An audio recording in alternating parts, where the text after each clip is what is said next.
Kenneth Kaunda was the Republican President of Zambia from 1964 to 1991.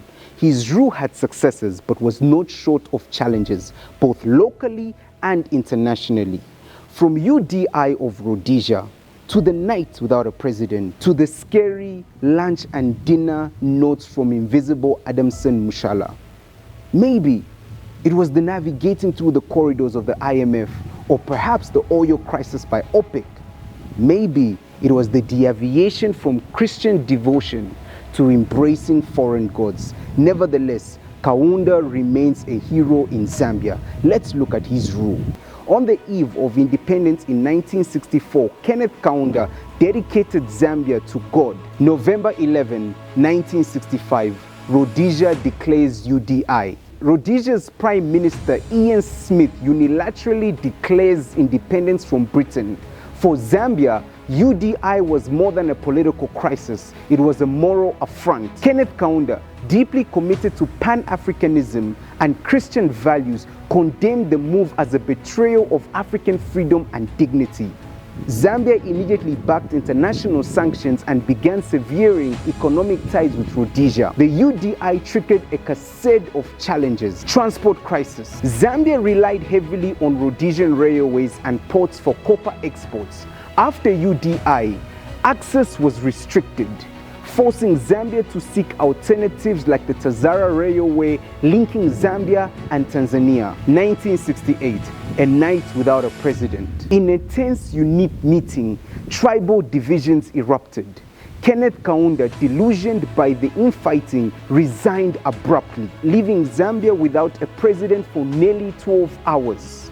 Senior leaders rushed to convince him to return, fearing national collapse. Kaunda's return marked a renewal committed to unity and moral leadership. 1973 was the turning point. Zambia became a one-party state under UNIP. Kaunda won the presidency, unopposed, but globally, the Organization for Petroleum Exporting Countries, OPEC oil crisis hit hard. Fuel shortages, inflation and economic strain exposed Zambia's vulnerability. Kaunda responded by investing in infrastructure like the Tazara Railway and strengthening ties with non-aligned nations. Regional turmoil. Zambia supported liberation movements in Zimbabwe and Angola, becoming a target for cross-border raids. Defense spending rose.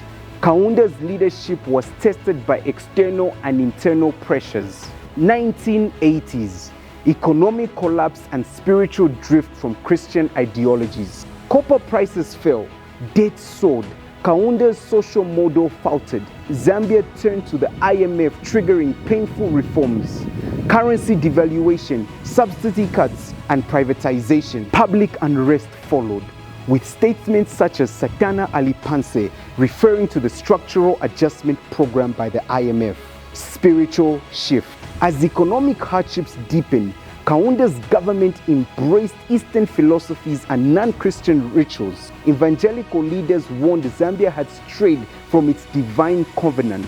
The moral authority Kaunda once held began to erode. 1991, a spiritual reckoning. Frederick Chiluba, a default Christian, challenged Kaunda. He declared Zambia a Christian nation and promised moral renewal. The people responded. Kaunda lost in a landslide.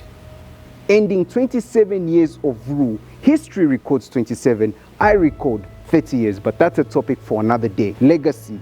Kaunda's journey from spiritual dedication to deviation is a cautionary lesson for all leaders. His early Christian leadership unified Zambia. His later years, marked by economic and spiritual drift, led to his fall. Yet his vision, vulnerability, and moral conduct remains etched in Zambia's soul.